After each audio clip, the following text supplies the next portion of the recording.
Hi everyone, and welcome to another episode of Biome Builds, the creative building series where I take one of Minecraft's over 60 biomes and create a build inspired by it. My name's KashMuney, and let's get started. As you can see, today's episode takes place in a swamp. Minecraft swamps are quite different from any other biomes in that they have a very dark color to them between the grass and the water, as well as having these trees with vines, lots of mushrooms, these blue orchids, and even frogs. They even have these swamp huts where witches can spawn. I think that provides a bit of the inspiration for the build we're going to create today. Speaking of which, let's start getting ready for our build. What is the build, you may ask? Well, we are going to be doing a witch's hut. A lot of folklore describes witches as these sorcerers who live in the woods and either want to help people or sometimes lure them in. They're often perceived as living in the swamp or some sort of lone, very gross, kind of decaying biome. So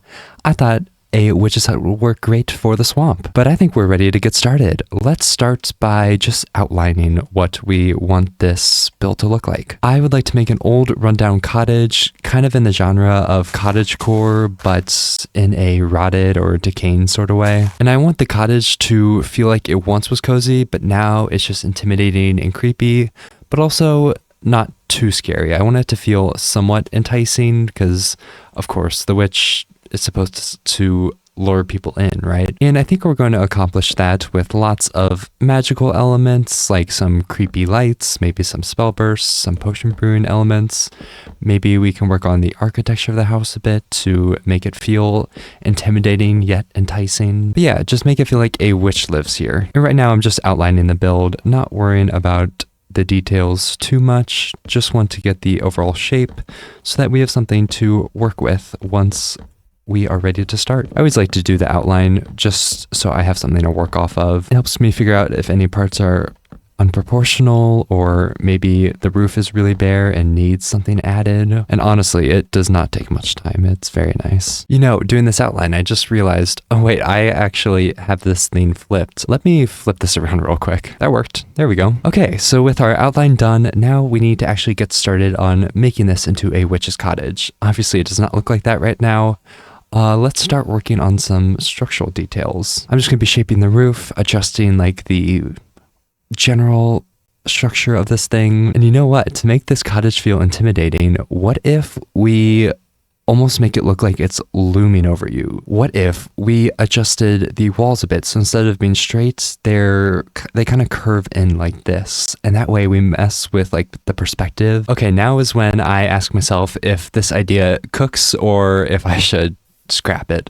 And I think it cooks. A regular observer is going to expect these lines to be straight. I mean, they're straight on most houses, and the only way for these lines to appear crooked like this, if they're supposed to be straight, is if like the thing is like standing way over you, like almost leaning over you like this or something. And adding this small detail kind of gives that illusion without actually having to, you know, make this entire front face lean forward, even though it kind of does, but not like super noticeably. So yeah, I like that. And the roof is looking good.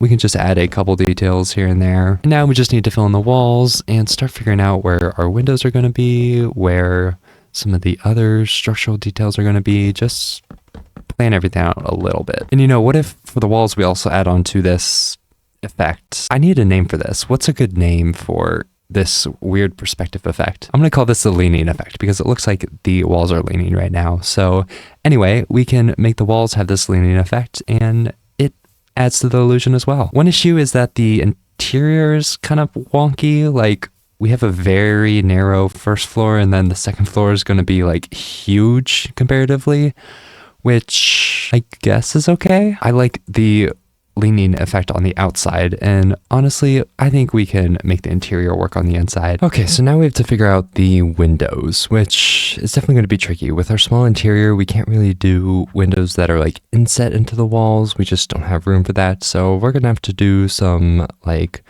windowsills and get a bit creative. This looks too much like a creature. We have the eyes and then the mouth. That's not gonna cut it. Okay, that feels a little less creature-like.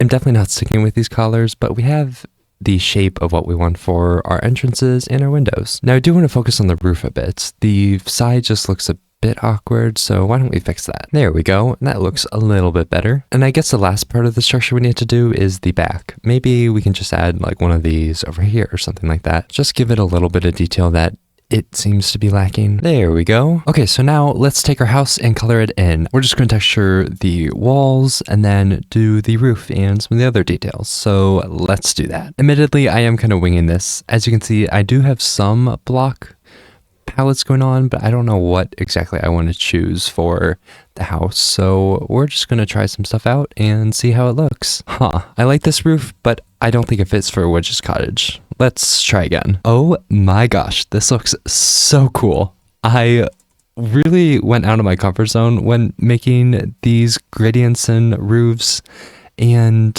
I love how it looks. Remember, we're talking about a corrupted cottagecore, and a lot of cottagecore houses have this like nice what is this, like cyan kind of greenish look to them. So I thought, what if we add some sculk, just show that it's like corrupted, and add a little bit of like blackness spreading up the roof. And then of course we have the house, which looks so good with the darkness. I love the dark of the wood contrasting with like the bright color of the roof. It just works really well together. I know at this point we normally start detailing the exterior, but I'm going to be honest, I don't know what I want to do with those details, and I'm just going to wait to do that. So how about we go inside and do the interior? I did lower these this leaning effect a little bit, so we have a bit more room on the interior. It's still going to be awkward with this first floor, but we can make it work. And I think I'm going to have like your entrance, some stuff here, maybe a sitting area, a kitchen. And then we're going to have stairs going up to like a potion brewing room and a bedroom, because, you know, this is a witch's cottage and there better be potion brewing stuff. I'm excited for this. This is going to look so cool once we're done. We actually have a ton of room in here, much more than I originally thought.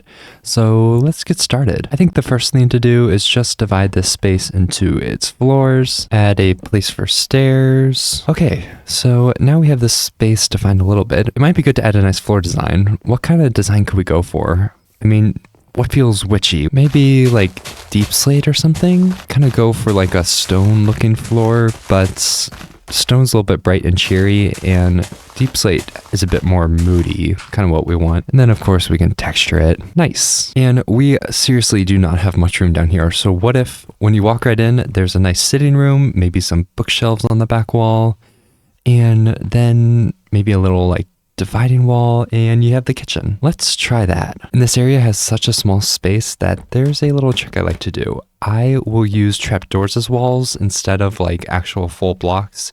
That way there appears to be a wall, but really from either side of the room, it doesn't look that big, which is super helpful for any sort of small interiors. Okay, there we go. Now we can get started on the entrance room. Let's start by adding some bookshelves. I will never stop saying this. I love using bookshelves in my builds. They just look so cool, and like they're simple and they don't take up much space, but they just look nice. Ooh, what if we make a bench out of these bookshelves? I mean, obviously we have this weird like bump right here.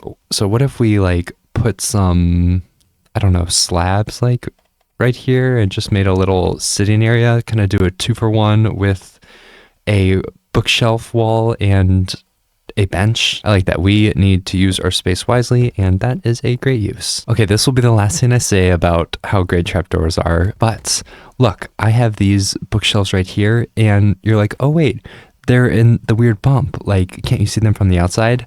Well, you can use a trapdoor, cover it up. Look, you can't even tell it's there.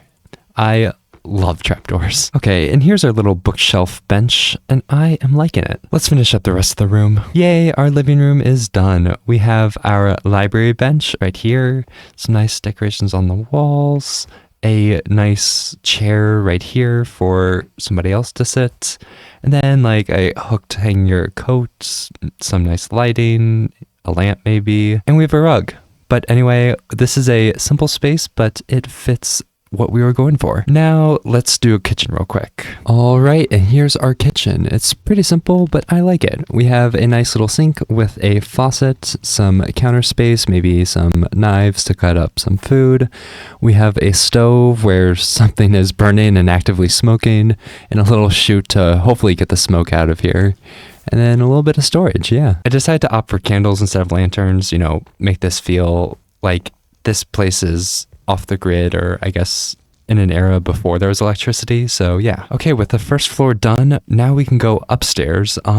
This is very empty right now. Let's get started on it. You know the deal. We're going to divide this space up and then start working on the rooms. So I think first we could do a little bit of a hallway for this little balcony. And here's something, we definitely need to detail it. We don't want just like a barren hallway, but I like it. Okay, but let's get to the brewing room. I think the first thing in mind is to add the cauldron, and I'm going to do this campfire trick again. We can just add some water, and you know what, to be a little extra witchy, what if we add a soul campfire?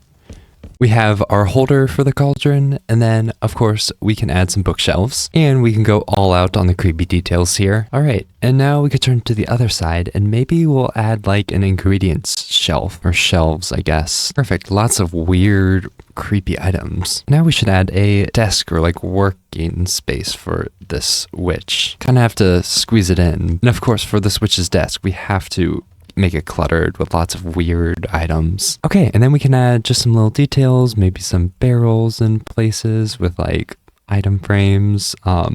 Maybe add some like hanging roots from the ceilings. Maybe these are some more ingredients this witch is using. Add a banner, maybe show that this witch is part of like a coven of witches. Then lastly, I'm not sure if we have room for this, but I just want to add a little bit of glass showing that like some of the magic from this cauldron is showing off. Just adding a couple glass panes here and there to try and do that. There we go, nice and simple. And one last thing we can add just to show that like, potions and other stuff might have like splashed out of the cauldron.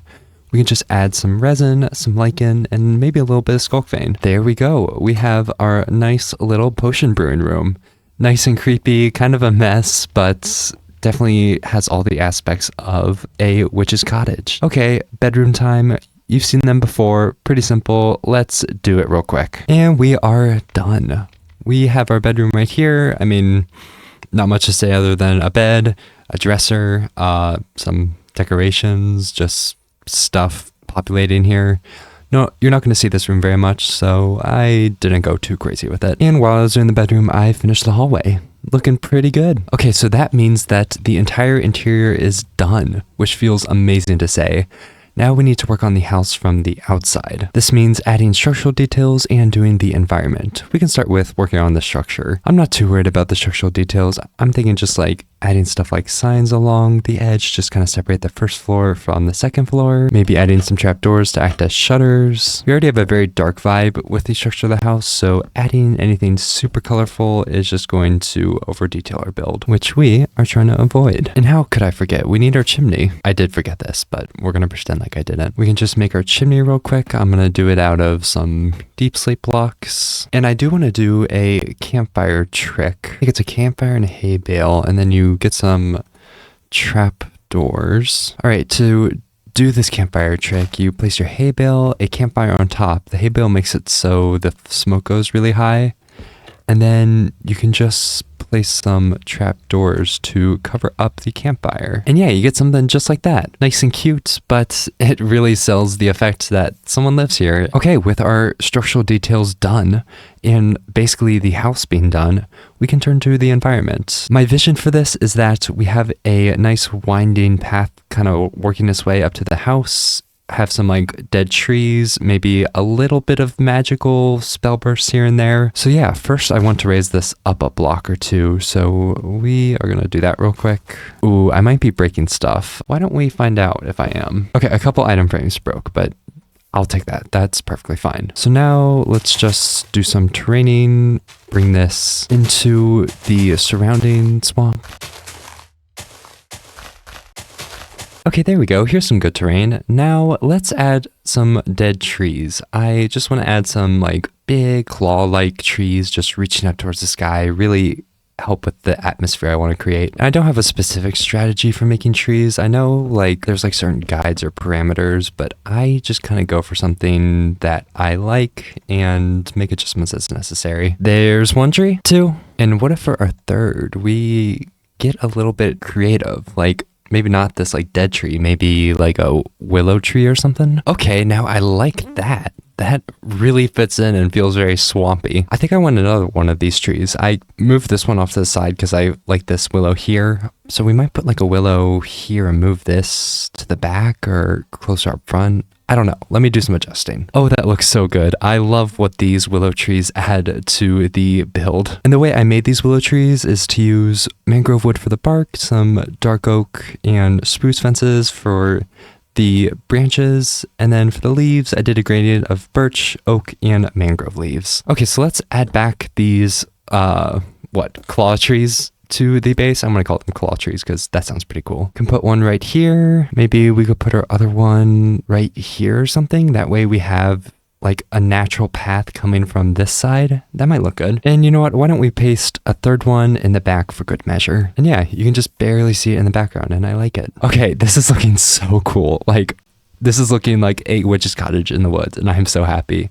But the ground is not cutting it. We can't just have regular grass. This is a swamp. We need to have like mud and like kind of marshy conditions. So let's do that. How, you may ask? Good question. Okay, so what I think I'm gonna do is this color gradient going from like the wettest with water through like mud, soul sand, some dirt variants, and then finally grass. So like where there's gonna be water, we're gonna have a lot of mud and what are these muddy mangrove roots, and then transition it to the grass. So yeah, let's try that. Okay, so I normally save my time lapses for my survival series, but I thought we could use one for this terraining right here. But anyways, I don't know what had gotten into me, but I was just bouncing around while making this terrain. Like I'd work on something, not want to work on it anymore, I guess, and then go do another part. And it was just kind of like little chunks at a time. And eventually I got to finishing this entire thing, but I don't know. It was just weird. Do you have that happen? Oh my gosh, this build is really shaping up. Like that terraforming had a huge impact on making this feel like a witch's cottage. I mean, sure, we're in a Minecraft swamp, but this feels like what a Minecraft swamp should be, and I love it. So we have the macro environment done, the big details, but now we need to start adding some of the minor details. First, let's add a path from the cottage to somewhere else. We'll just add a bit of a front porch real quick, and then we could just start adding a little path. Show that it's a pretty rickety path, but it's been traveled a little bit at least, so there's a little bit of wear on it. Nice. Okay, now I want to add some glass and some candles, just as like some supernatural elements. The glasses, we're gonna make it look like spell bursts, kind of like we did in the brewing room, and just add like little glimmers like here and there, maybe some candles in the trees, or just some floating candles, just stuff to make this feel like creepy. I thought it might be cool to add some of the spell bursts to the chimney right here, show that like some of the magic from the cauldron is leaking out. Oh, I like that. Perfect. We just have some nice subtle details like here and there, some candles, just like little stuff that adds to the whole vibe of this thing. It might be good just to add some like dead trees are on the ground or some branches, just like showing that like stuff is here decaying, like it's old, make it feel like a swamp a bit more. All right, and one last detail I want to add is a dock to the back of this house. Maybe this witch likes to go out and collect stuff, or maybe go travel for some reason, so they need a dock. We're going to start by placing a bunch of campfires in the dock shape we want, and then extinguish those with a shovel. And we get a nice little like plank design that looks really good for the dock. Then we can go in and just add some holes into the dock, show that it's kind of run down, just using some slabs and some trapdoors. Add some logs for the little pillars that hold this up. Just add our path design going down to the dock, add some more details, and just like that, we have our dock. And that is going to wrap up our build.